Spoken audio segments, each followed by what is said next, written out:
Emang ngedesain rumah tuh nggak bisa disamain sama lo desain apapun yang lain. It's a very personal space kan sebenarnya.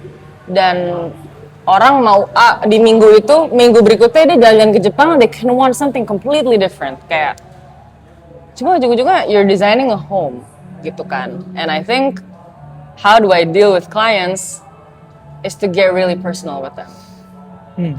Karena mereka akan, jadi the first thing I always ask is like, rutinitas lo hari, coba just tell me dari lo bangun sampai lo tidur, what do you do?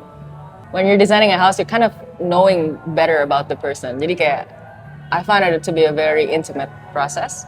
Belum lagi, dia kadang, aku suka style klasik, but they don't know apakah akan klasik terus. Kayak sometimes when kita ngomongin, let's say kita ketemu klien tuh kayak 2 minggu sekali gitu. We meet them quite a lot of time gitu.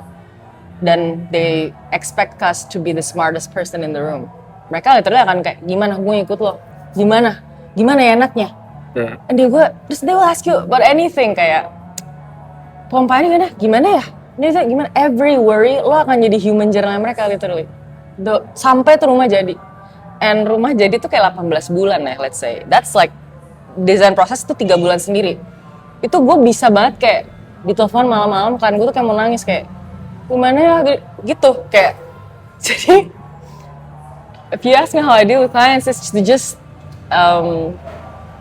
be as human as possible gitu and actually lo ya namanya juga kita kan konsultan kita kan jasa kerjaan jasa dimana sampai kayak dokter juga dengerin pasien kurang lebih sama lah di kasus kita gitu menurut gue.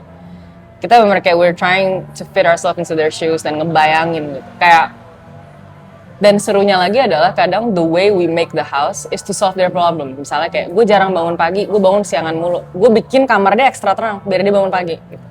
So it's kind of also interesting how I like ya kita sebagai arsitek in my case gue gitu bisa shape habit mereka gitu dan they trust us with that gitu and I think it's a very sakral lah gitu dan ya udah mereka udah trust kita gue mau sebisa mungkin gue deliver and gue provide terbaik lah buat dia gitu kayak gue se-care itu gitu.